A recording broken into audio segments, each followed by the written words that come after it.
जय श्री ओम नमः सिद्धेभ्यः। जय श्री महावीराय नमः। जय श्री परम्पराचार्य गुरुवे नमः। जय श्री उमा स्वामी गुरुवे नमः। जय श्री शांति सागर गुरुवे नमः।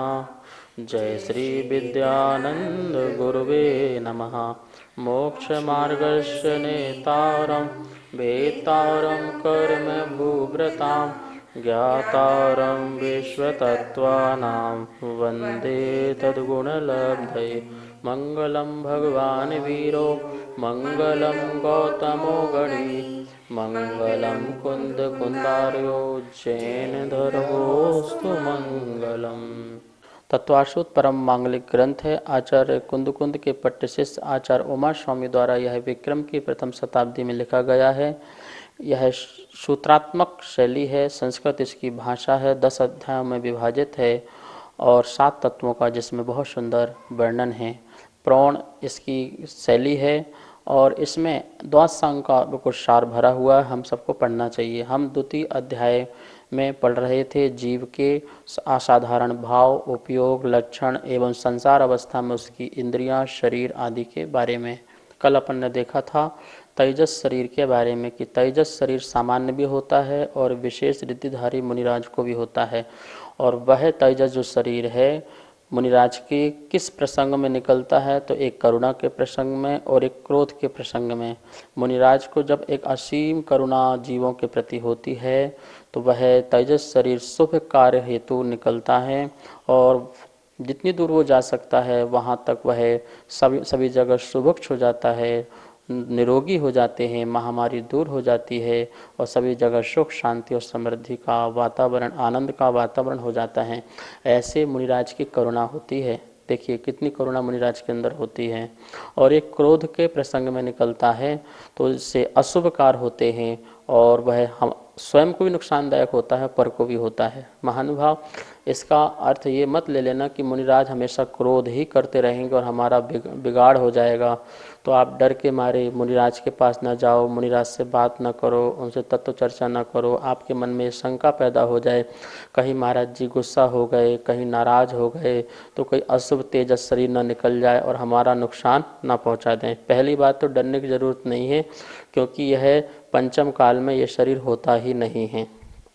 चतुर्थ काल के मुनिराज को तप रिद्धि विशेष से यह प्रकट होता है, इसलिए डरने की कोई ज़रूरत नहीं है। हाँ, चौथे काल में तुम जन्म लो तब भी डर जाओ तो डरने की उसमें भी ज़रूरत नहीं है क्योंकि हर किसी मुनिराज को ऐसा निकलता नहीं। वो तो बहुत एक आध दो ऐसे कारण मिल सकते हैं, ऐसा आगम में व्यवस्था बताई गई है, लेकिन हर किसी को निकलता हो ऐसा कोई ज़रूरी भी बिल्कुल नहीं है। मुनिराज शांत स्वभावी होते हैं, वीतराग स्वभावी होते हैं। उनको ऐसा क्रोध के अनेक प्रसंग मिलने पर भी क्रोध नहीं करते हैं। लेकिन जब किसी की होनहार ही ऐसी लिखी हो, किसी का निमित्त नैमित्तिक संबंध ही ऐसा बन गया हो कि उनके निमित्त से किसी का नुकसान पहुंचना है तो वो पहुंच कर ही रहता है। जैसे केवल ज्ञान में दिखा या भगवान की दिव्य धुनी खिरी, उनके अनुसार अर्थात उनके ज्ञान में जो दिखा, उनने जो बताया वो कभी झूठ नहीं होता है। इस प्रकार से जैसे दीपायन मुनिराज के द्वारा द्वारका का जलने का निमित्त था, ऐसा प्रसंग कभी कभी आता है, शास्त्र में वर्णन भी हमको प्राप्त होता है। लेकिन इस डर के मारे आप कहीं मुनिराज से बोलना, मुनिराज के पास आना जाना बंद करें, ऐसा कभी भी कदापि नहीं करना क्योंकि हमारे मुनिराज जो हैं ऐसे कषायवान बिल्कुल भी नहीं होते हैं। दयालु होते हैं, कृपालु होते हैं, करुणाशील होते हैं, सभी के कल्याण के बारे में सोचते हैं। आप देखिए हमारे मुनिराज ने लाखों ग्रंथ लिखे, किसके लिए लिखे? वो तो अपना आत्म कल्याण करना चाहते तो ध्यान करते जंगलों में रह करके। क्यों जंगल में बैठ करके ठंडी गर्मी बरसात सहन करके वहाँ पर हमारे लिए शास्त्र लिख रहे हैं, भगवान की वाणी को लिख रहे हैं, ताड़ पत्रों में कांटे से लिख रहे हैं। कितनी मेहनत, कितना कष्ट लगता है जब जाके कोई शास्त्र लिख पाते हैं। तो ऐसे बीहड़ जंगलों में बैठकर के भी मुनिराज शहरों में रहने वाले लोगों की चिंताएं कर रहे हैं। ये करुणा ही तो है कि नहीं कहीं इनका अकल्याण ना हो जाए, कहीं इन तक भगवान महावीर की वाणी ना पहुंच पाए, तो इसलिए वो वहाँ पर ग्रंथ लिख रहे हैं। हमारे लिए ऐसा ज्ञान दे रहे हैं। उमा स्वामी ने कितना कृपा की हमारे लिए। देखिए 10 अध्याय जो बहुत छोटा सा ग्रंथ है, बहुत छोटे छोटे सूत्र हैं, और उनमें इतना गुड़ भर दिया कि हम भगवान महावीर की समस्त वाणी को जान सकें, वाणी को समझ सकें। ये महान उपकार किया है, ये करुणा है। तो मुनिराज हमेशा करुणावान ही होते हैं। कभी कभार किसी प्रसंग में ऐसा दिखता है तो उसको अपवाद मार्ग रखना, लेकिन आगम में ऐसा है तो है। अशुभ तेजस शरीर निकलता है तो निकलता भी है। अच्छा, आप एक काम कर सकते हो, कभी भी ऐसे साधक, ऐसे बाधक मत बनो कि मुनिराज को क्रोध है, मुनिराज की साधना में विघ्न बने। हम सावधान रहें और मुनिराज की साधना में साधक बने। क्या बने? साधक बने। हम उनको राग द्वेष की बात ना करें, यहाँ वहाँ की बातें ना बोलें, और उनके लिए हम साधक बन करके उनकी साधना में बाधक ना बने, उन्हें क्रोध आदि का प्रसंग दिलाने का कार्य ही ना करें। ये भी हमारी वैया वृत्ति है। इस प्रकार से अपन ने यहाँ पर अशुभ तेजस और शुभ तेजस के बारे में अपन ने जानकारी ली थी। अब अपन यहाँ पर जो एक आहारक शरीर रह गया था, उस आहारक शरीर किसको होता है, किनको होता है, तो उसके लिए उस सूत्र की अपन चर्चा यहाँ पर करते हैं। अपन लोग सबसे पहले सूत्र का उच्चारण कर लेते हैं। आप सब लोग पुस्तक में यह सूत्र निकाल लीजिए और एक बार हम बोलेंगे, दोबारा सभी आप लोग। सूत्र नंबर 49वां। शुभम विशुद्ध मव्याघाती चाहारकम प्रमत्त संयतस्सैव। शुभम विशुद्ध मव्याघाती चाहारकम प्रमत्त संयतस्सैव। इस प्रकार से अपन सबने सूत्र का उच्चारण किया। अब इस सूत्र को बोर्ड के माध्यम से संधि विच्छेद करते हुए सूत्र को समझते हैं। दूसरे अध्याय का यह 49वां नंबर सूत्र है। देखिए क्या लिखा है। शुभम विशुद्ध मव्याघाती चाहारकम प्रमत्त संयतस्सैव। प्रमत्त संयतस्सैव, इस प्रकार से उच्चारण करना, ठीक है ना। शुभम विशुद्ध मव्याघाती चाहारकम प्रमत्त संयतस्सैव। इस प्रकार से ये सूत्र का उच्चारण हुआ। अब देखिए अपन इसको करते लिखते हैं अलग से। शुभम, ठीक है। विशुद्धम, ये मातक लाइए, फिर संधि निकल जाएगी, उससे निकलेगा अव्याघाती। क्या निकलेगा? विशुद्धम अव्याघाती। फिर निकलेगा च आहारकम, च आहारकम। फिर निकलेगा प्रमत्त संयत, प्रमत्त संयतस्य। ये षष्ठी का वचन लेना है। क्या लेना है? आपने पढ़ा होगा रामस्य बालकस्य, षष्ठी का एक वचन। ऐसे ही प्रमत्त संयतस्य, प्रमत्त संयत है शब्द, उसका रूप चला तो शस्य प्रत्यय लग गया तो प्रमत्त संयतस्य बन गया। प्लस एव, प्लस एव। इस प्रकार से ये सूत्र का उच्चारण हुआ। अब देखिए क्या लिखा है। शुभम पहला, विशुद्धम दूसरा, अव्याघाती तीसरा। पहला कौन? शुभम, दूसरा विशुद्धम, तीसरा अव्याघाती। मतलब शुभ है, विशुद्ध है और अव्याघाती। यह आहारकम, यह आहारक शरीर होता है। आहारक शरीर कैसा होता है? 3 लक्षण वाला होता है। एक तो शुभ होता है, दूसरा विशुद्ध होता है और तीसरा अव्याघाती होता है। घबराना बिल्कुल नहीं। अब अपन शुभ के बारे में भी और विशुद्ध के बारे में भी और अव्याघाती के बारे में भी पढ़ेंगे। अब अपन सूत्र का अर्थ निकाल रहे हैं। उस सूत्र के अर्थ में देखिए, आहारक शरीर कैसा होता है? शुभ होता है, विशुद्ध होता है और अव्याघाती वाला होता है, ठीक है ना। और किसको होता है? इस सूत्र में आहारक शरीर कैसा है और किसको होता है? 2 क्वेश्चन हैं। कैसा होता है तो 3 प्रकार से बता दिया। किसको होता है तो नेक्स्ट लिखा है प्रमत्त संयतस्सैव। ऐव जो होता है ये निश्चयवाचक होता है। ऐव क्या होता है? ही, इनको ही। तो प्रमत्त संयत, जो प्रमत्त संयत मुनिराज हैं, छठे गुणस्थानवर्ती मुनिराज हैं। मुनिराज एक होते हैं प्रमत्त और एक होते हैं अप्रमत्त। प्रमत्त मतलब जिस समय उनकी अपने 28 गुण पालन करने की जिस समय उनकी इच्छा होती है उस समय वो प्रमत्त संयत होते हैं। मुझे सामायिक का टाइम हो गया, अब मुझे कायस्तर करना है, मुझे ईर्य समिति का पालन करना है, शोधन करके आहार करना है, एक खड़े होकर आहार करना है, केशलोंच करना है। जो विकल्प आत्मक जितनी भी उनकी क्रियाएं होती हैं उन मुनिराज को बोलते हैं प्रमत्त संयत। क्या बोलते हैं? प्रमत्त संयत। संयत मतलब संयम, प्रमाद सहित संयम। अर्थ क्या हुआ? जिसमें प्रमाद पाया जा रहा है। प्रमाद क्यों, क्या किस प्रकार का पाया जा रहा है? हम जैसे प्रमाद नहीं पाया जा रहा है। प्रमाद है पर हम जैसे नहीं है। प्रमाद कैसा है? अपने ही क्रियाओं को, धर्म को पालन करने का जो जिनके अंदर विचार आ रहा है उस प्रकार का प्रमाद। अप्रमत्त संयत होते हैं जिनको ध्यानस्थ रहते हैं और उनको इस प्रकार का विकल्प नहीं आता है। वो निर्विकल्प जो संयम का पालन होता है वो अप्रमत्त संयत होता है। जो सविकल्प रूप से पालन होता है वो प्रमत्त संयत होते हैं। तो क्या कह रहे हैं? जो प्रमत्त संयत अर्थात छठे गुणस्थानवर्ती जो मुनिराज हैं उनको ही यहाँ जोर लगाइए, ए में जोर लगाइए, उनको ही होता है और किसी को नहीं होता है। मतलब अप्रमत्त वालों को प्रकट तो हो जाता है लेकिन उपयोग नहीं होता, लब्धि में रहता है। अप्रमत्त वाले के पास यह आहारक शरीर प्रकट तो हो जाएगा पर लब्धि में रहेगा, उपयोग में नहीं रहेगा। उपयोग में तो प्रमत्त संयत मुनिराज को ही होता है। इस प्रकार से उनको ही होता है। किनको क्या होता है? आहारक शरीर होता है। कैसा होता है? शुभ, विशुद्ध और अव्याघाती। नमोस्तु महाराज जी। प्रमत्त मुनिराज ही आहारक शरीर का उपयोग कर सकते हैं और अप्रमत्त मुनिराज नहीं कर सकते, ऐसा क्यों मुनिराज भगवान? मुनिराज की दो दशा होती है, प्रमत्त और अप्रमत्त दशा।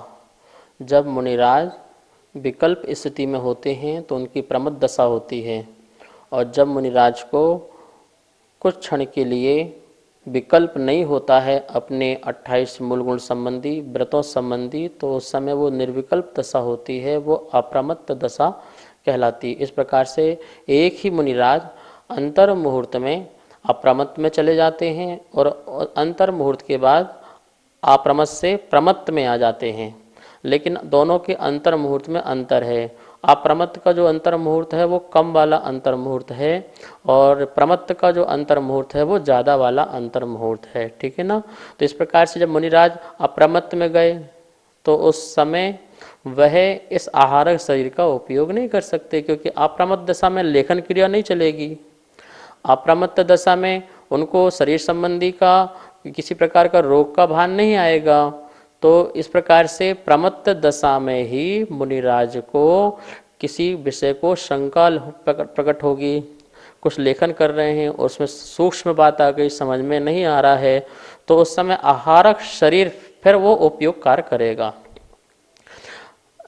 यह जो शरीर है आहारक शरीर, वो प्रमत्त अप्रमत्त दोनों मुनिराज को हो जाता है। मतलब प्रमत्त दशा में भी रहता है और अप्रमत्त दशा में भी रहता है आहारक शरीर।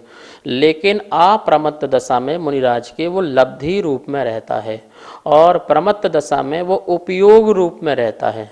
ठीक है ना? परिणमन रूप में रहता है, वो कार्य रूप में रहता है, वो कार्य करता हुआ दिखाई देता है। तो इस प्रकार से प्रमत्त अप्रमत्त की यह दशा है। क्योंकि ये जो आहारक शरीर है कब कब निकलता है? जब किसी मुनिराज को किसी विषय को लेकर के सूक्ष्म शंका हो रही है, सूक्ष्म विषय को लेकर के शंकाएं प्रकट हो रही हैं, तो शंकाओं का निवारण करने के लिए मुनिराज से शरीर से एक और शरीर निकलता है जिसको आहारक शरीर कहते हैं। उनकी आत्मा उस शरीर के साथ जाती है, केवली के श्रुत केवली के पाद मूल में जाकर के उसका शंका समाधान करके आ जाती है। तो इस प्रकार से तब निकलता है। तो ये सोचिए, जिस समय मुनिराज लिख रहे हैं या शंका हो रही है या जिज्ञासा प्रकट हुई है तो नियम से वो प्रमत्त दशा है, अप्रमत्त दशा नहीं हो सकती उन मुनिराज की उस समय। और संयम की रक्षा करने के लिए यदि उनके शरीर में कोई अशांतता का उदय आ गया, इसी प्रकार या ऐसा कोई वातावरण मिल गया जिससे संयम का ह्रास हो रहा हो, तो उस समय मुनिराज के वह आहारक शरीर निकलता है और उनका संयम की रक्षा होती है। जैसे औसत को टच करके आ जाए, स्पर्श करके आ जाए और उनका जो अशांतता है वो दूर हो जाए, तो संयम की रक्षा हो जाती है। तो असंयम के परिहार के लिए भी के समय भी यह शरीर निकलता है, तो वो भी प्रमत्त दशा होगी, अप्रमत्त दशा मुनिराज के उस समय नहीं होगी।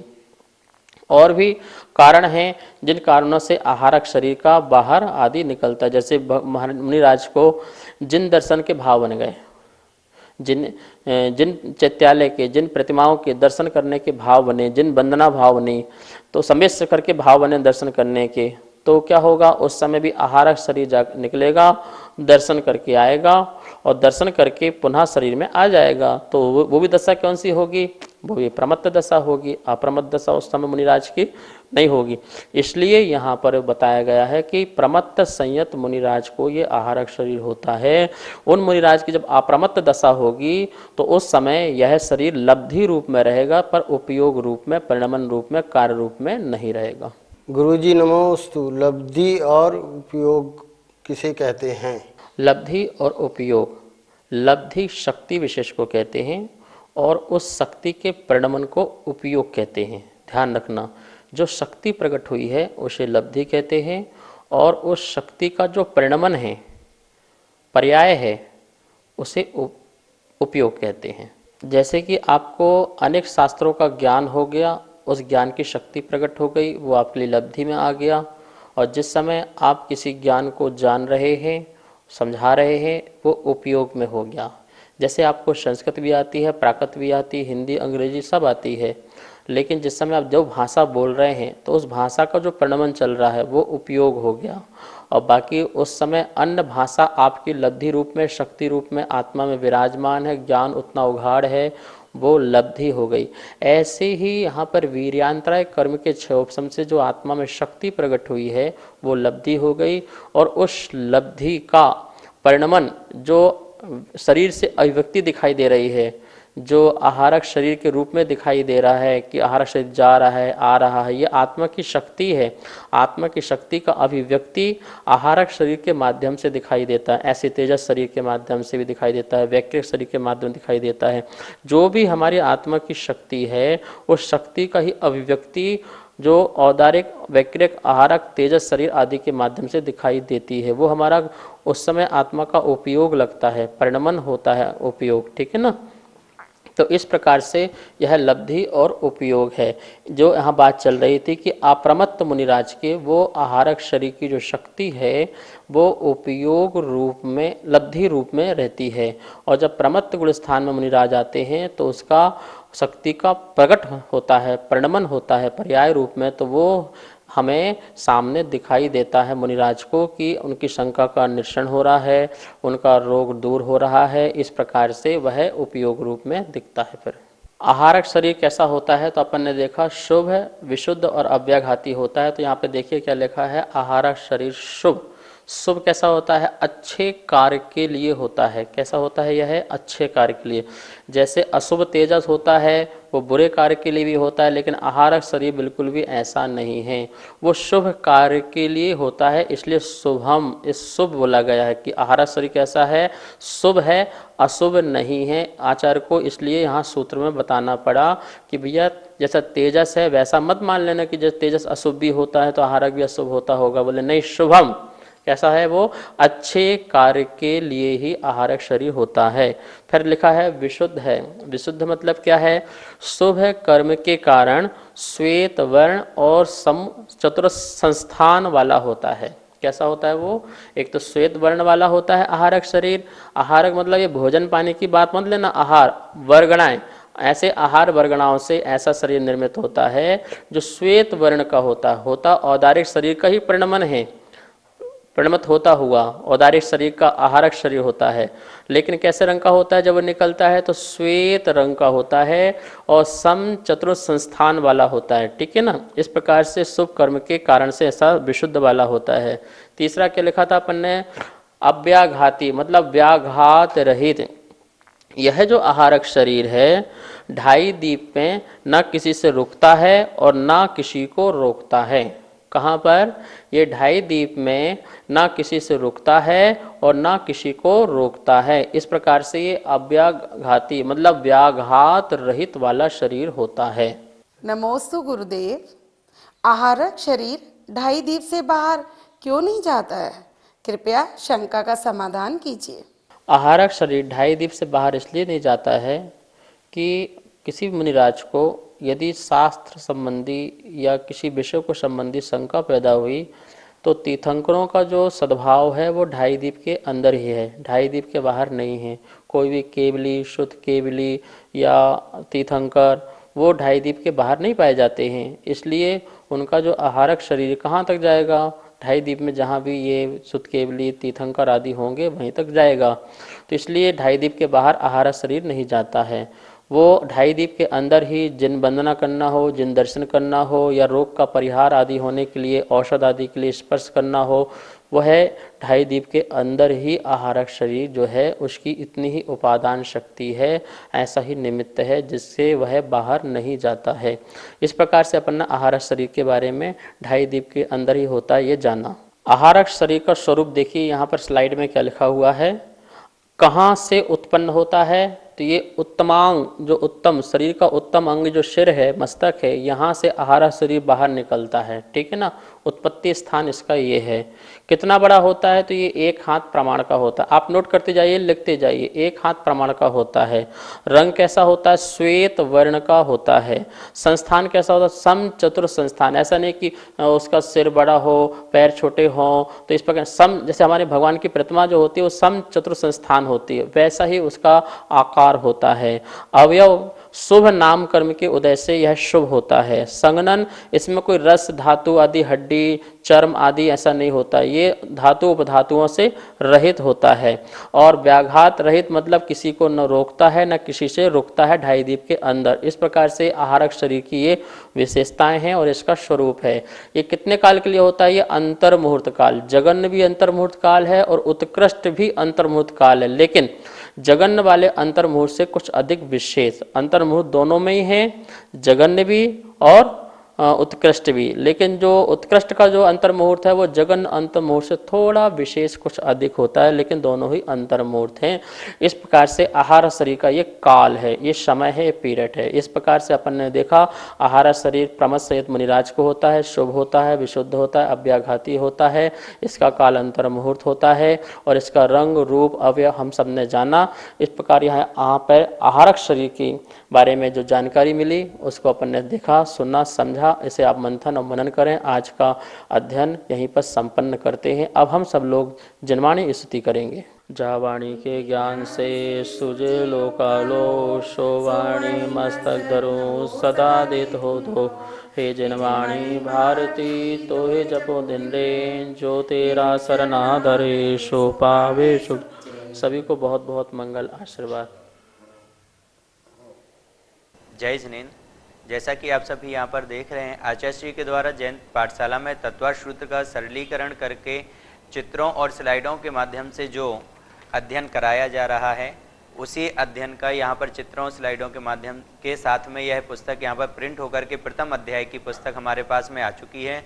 जो भी महानुभाव इस पुस्तक को मंगवाना चाहते हैं, नीचे दिए गए नंबर पर आप संपर्क कर सकते हैं। एवं यदि कोई महानुभाव अगले अध्याय, द्वितीय, तृतीय आदि अध्यायों की यदि पुस्तक छपवाना चाहते हैं, उनके भाव बन रहे हैं, तो भी नीचे दिए गए नंबरों पर संपर्क कर सकते हैं।